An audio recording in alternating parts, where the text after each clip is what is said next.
আমি এক এয়ারপোর্ট থেকে বাহির হইতেছিলাম আমেরিকার, তো আমাকে কাদায় দিছে এক মুসলমান বাচ্চা, দাড়ি টুপিওয়ালা দিনদার, মাকে হুইল চেয়ার থেকে যখন রিক্সায় গাড়িতে কোলে করে বসাইতেছিল, পাশেই এক বৃদ্ধা মহিলা দেখে চোখের পানি ছড়াইতেছিল, ইংরেজ।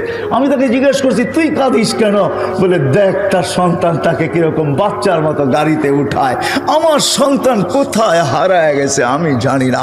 বৎসরে একটা দিন আমার কাছে আসে, যেদিন মাদার ডে হয়, একটা কেক নিয়ে আসে। হয় হয় আমি বৃদ্ধাশ্রম দুনিয়াতে কম দেখি নাই। আমাকে বুঝাইতে হবে না, রাগ হয় না, আপনাদের হাত পায়ে হাত রাখি।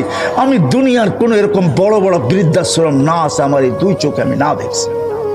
আমাকে বুঝাইতে হবে না, ফ্রাঙ্কফুর্টের বৃদ্ধাশ্রম আমার এই চোখে দেখা, প্যারিসের বৃদ্ধাশ্রম আমার চোখে দেখা, আমাকে বুঝাইতে হবে না। বাংলাদেশেরও যতগুলো আছে অধিকাংশ আমার চষা।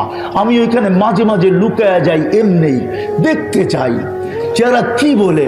কিন্তু হ্যাঁ, মা তো মাই হয়, বাবা তো বাবাই হয়।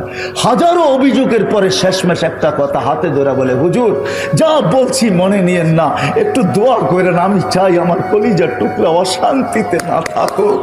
আরে তোর মার বাবা যদি এরকম হইতে পারে, তুই মা বাবাকে বৃদ্ধাশ্রমে দিলি তো দিলি কি করে?